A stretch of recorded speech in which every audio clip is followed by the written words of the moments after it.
Hi, everyone. Welcome to our April Two Authors, Books, and a Beverage.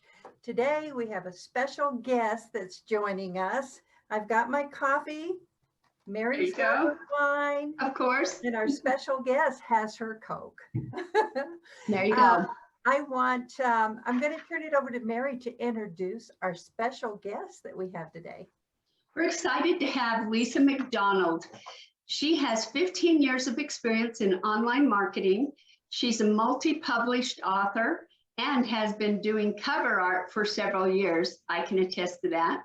She lives in Utah with her husband, 3 dogs, and a lovebird. You may hear the lovebird in the background from time to time. She has 2 sons, both serve in our military, and with her empty nest, she has more time to devote to her online work. Visit her website at www.ldmgraphics.com. And I'm going to share it for a minute so you know what to look for. And here it is. And this, so you can see, she's done some of my covers. She's awesome. Thank you. So, Lisa, I have a question for you. And welcome. We're glad to have you. Yes. Tell me, Lisa, why is a book cover so important? It's the packaging of your story. So it's important to have a cover that not only gives the consumer, the reader, insight into what your book is about. The cover is the package. It's what sells your book. They're not going to turn your book over to read the blurb unless your cover catches their eye first. So are people more trendy now for book covers or something else? Book covers have always been important. I mean, it's from my earliest experiences in this business with marketing, there's always been those blogs that share the worst covers of the bunch and the best covers of the bunch. There's always been awards for covers.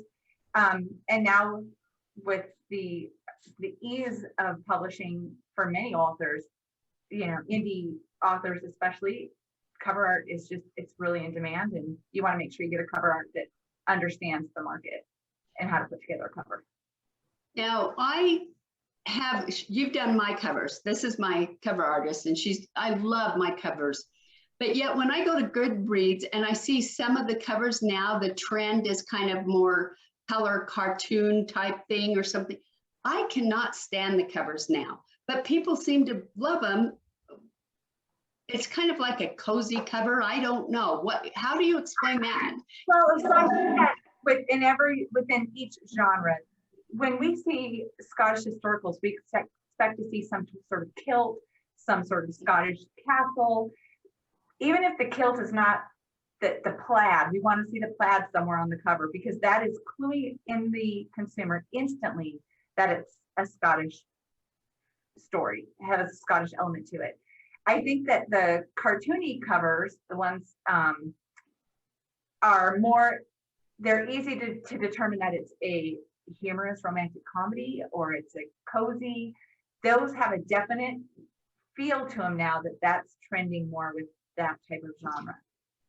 I just like you expect to see a sexy couple on an erotic romance or a steamy romance. There's just certain things that brand your books in your genre. If it's an inspirational Christian romance, you would not want to show any skin. You wouldn't want any kissing. You would want to make sure that cover was representative of the content within it. So whether things are trending or not, I think there's just some things that become, some cover on a book and the book becomes really popular, then that tends to trend that type of cover, just like a story. If a breakout type of story becomes popular, you'll see a lot of that same kind of storyline start to come out. It's just what people write to the market, people do cover art to the market. So it is important as an author to keep track of your genre on Amazon or Barnes and Nobles or other Goodreads. What is resonating with readers, because you want to be in that bucket too. Right. But I wouldn't suggest changing out your cover art just because trends are changing, unless it became a really dated cover, you know, something. you know, clearly shows it looks like it was published in 1980 versus published now. Right. Okay. And I can attest to that. It's very expensive, but my covers look better than they did before. So. Well, and some of your cover art has come a long way too. When indie authors and even online small presses started putting a lot more content out there, a lot more books out there. Right. Amateur cover artists we were all amateur at one point. You know, we weren't graphic artists that were then doing cover art. It was too much money. So we were all just kind of on a learning curve with Photoshop or GIMP or whatever program they were using to build those covers. And a lot of them looked like they were cut and paste because we all use stock art. And so you pick up those photos off the stock art sites, which is why you'll see one couple on 10 or 20 different books, sometimes on 100 different books, because it's popular stock photography. And there is no limit to how many people can use it. There's no rules that said because they used it on their book, you can't use it on yours. Anybody can use it. You wouldn't ever want to copy somebody else's cover and do the same font or the same background, but a lot of couples are used on a lot of similar books. Right. And I have some It of is them. limited. There's Stock a is lot limited. going into that. Yeah. Wow. About the cover, I just finished a novel and I'm really having a hard time putting a title to it. Can a title be too long or too short? Yes, absolutely. For a lot of different reasons. So my expertise isn't just in cover art, and I'm also in online marketing. And so it is very important that you have titles that are not going to be buried in searches. And so if your book was, for instance, called, you know, Falling in Love, you can imagine any romance book that within the blurb, the keywords, the title has falling in love is going to rank in that same search as the book you're trying to get seen. And so you want to pick titles that have enough uniqueness that on a search you will pop up within that first page. But sometimes, you know, and then think about a title that's too long. To get that on the cover has to either be small font or small typeset, because you have to have a bleed around the cover for print. And so you have to have spacing around all of the font in the picture. So that gives you even more, because you can't go edge to edge. It has to come in a little bit. So a long title is going to make the primary focus of the book, the title, which it would be fine if you had a simple concept on your cover. So if you're going to have a simple title, you have more room to have more items on that cover without making it look cluttered. But if you already have a bunch of writing on there, it's already going to be cluttered. So then if you want to have more than one or two elements on that cover, it's going to get very crowded very quickly on the cover. And as an artist, as a cover artist, you want to be able to, you want it to look flawless, like it was one photo, not 5 photos pasted together. I have to cough just a sorry about that. So yeah, you want those blends. Anybody who's looked at a bad cover and you can see that an arm was cut off, or I'm not looking at Mary. Yep. An arm was cut off, or you know, the hair, our hair has little tendrils that flutter. You know, you want to catch the little tendrils of hair that, so it looks like it's part of the picture. So if you're someone who doesn't have the skills to cut all that little detail out of their hair, it's going to look like a single line that cuts out their hair. And then that looks very pasted. It's not natural. Wow. Yep. Yes. And 2, you have to be very, I found in the past, this was not you, but my first cover was called Peekaboo, which I've since changed the name because everybody thought it was a child's book, and every Peekaboo child's book, when you search, came up with it, and it's romantic suspense.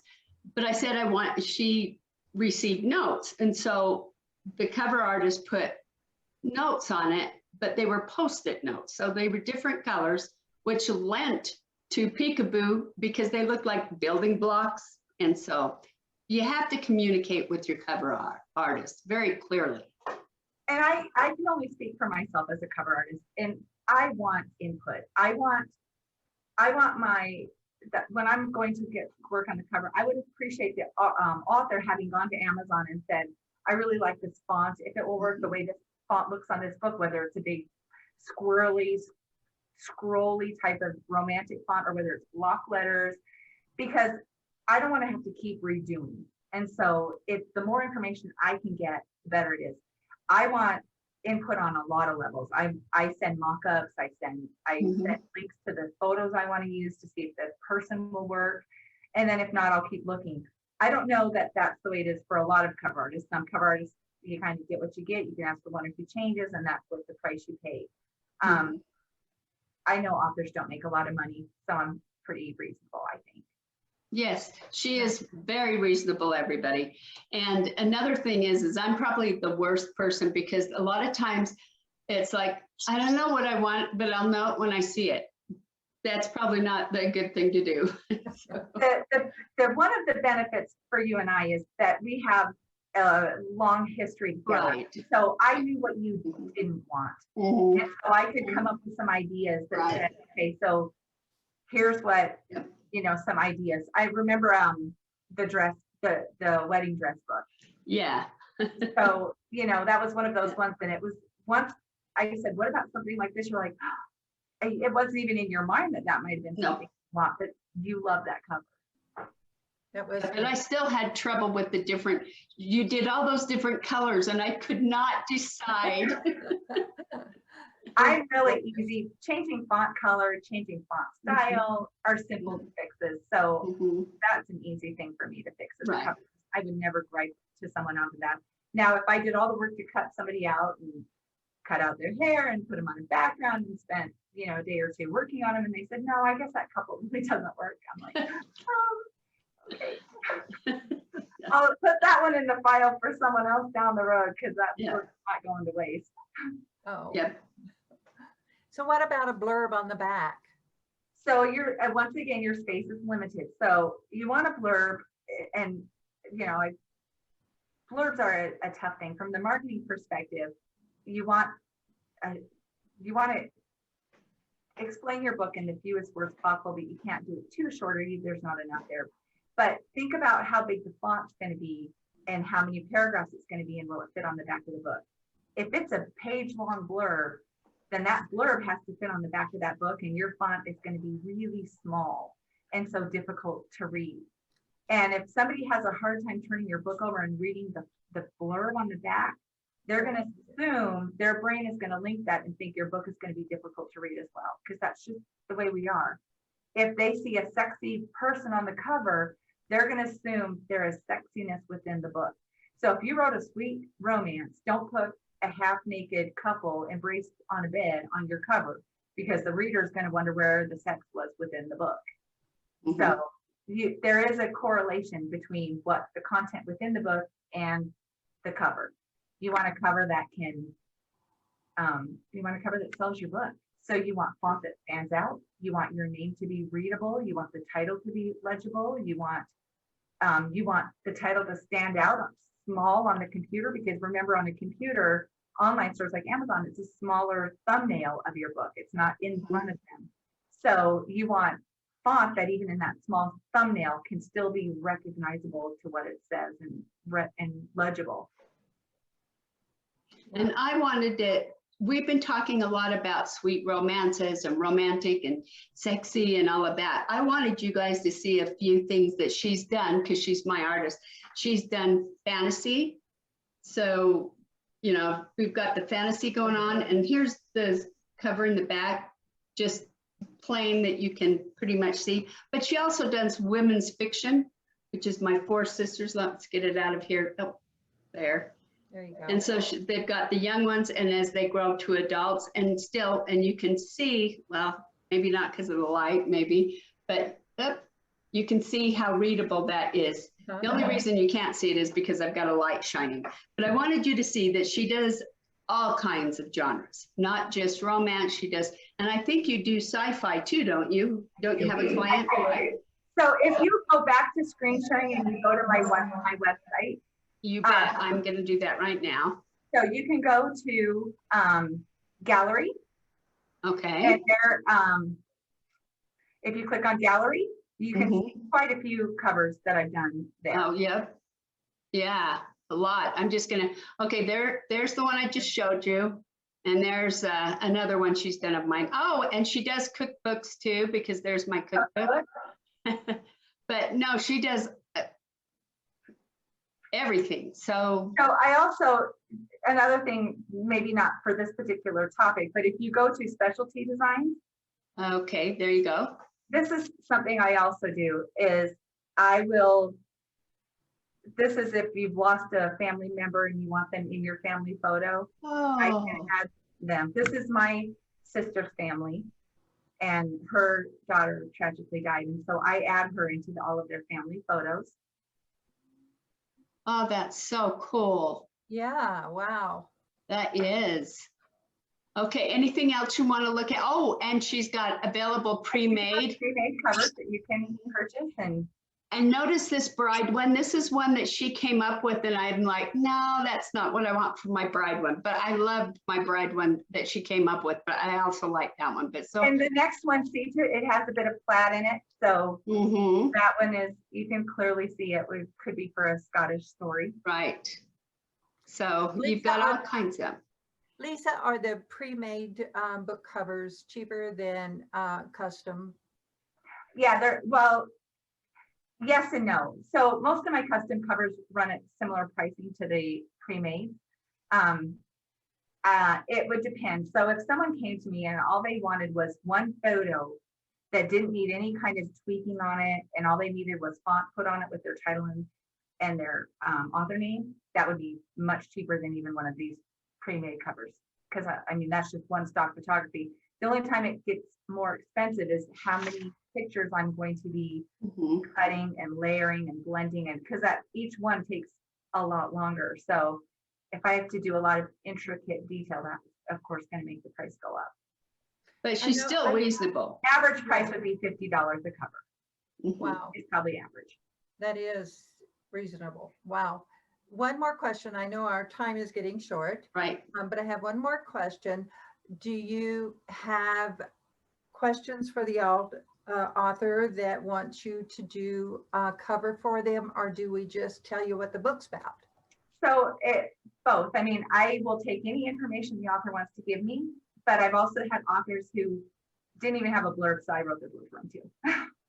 So they told me what their story was, and I cracked the blurb, and then they kind of finessed it to work for them. And so I'm pretty easy. The one thing I would want authors to know when they were going to look for stocks to help their artists, they can go to places like Deposit Photos and look for stocks to use to find that perfect girl or the perfect couple or the perfect scene. But they need to recognize that if let's say they found the perfect guy and the perfect girl, and her picture was taken on the beach in the sun, and his was taken in a house with low light, their skin tones aren't going to match. The tones of the pictures aren't going to match. So there is some manipulation that can be done there to bring them closer together. But if they're too far apart, they won't work together. So there is some other things that you want to look for with stocks. So, I mean, you can change a lot of things. I can change hair colors, I can change skin tones, but lighting is lighting. And so if two couples were both standing or two people were both standing in front of the sun, and they're supposed to be on separate sides of the cover, and they both have a sun behind them, that's not going to work. Yeah. Okay, so we are going to wrap up now, and we want to thank Lisa. Thank you so much. I've learned, even though you're my cover artist, I always learn things, and I'm one of the ones that she's crafted my blurb for me because I hate blurbs.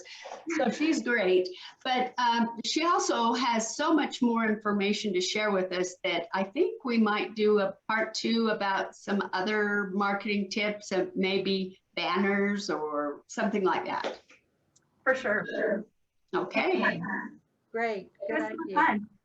Yes, it has. Information, Lisa. Appreciate it. Thank you. Thank you. And thank you all for joining us. And we will have the raffle copter on at the end, like always, and I will have the winners. Awesome. Okay, so we are going to say goodbye for today. And we do have one special gift for someone that some lucky person. Lisa, let them know. So I'm assuming mostly authors will be watching this. So I will build you a graphic for social media with your book cover. So, you know, easily to something special just for social media that I can do for you. Great. Okay, well, thank you. We will talk to you next month, which is May. What are we doing in May? Oh, we're talking to Judy. We're going to talk to her about her books, and look on the our websites and also the YouTube to find out what book we're discussing, because if you'd like, you can read it and we can discuss it together. Right. Okay, see you guys. See ya. Bye. Enjoy.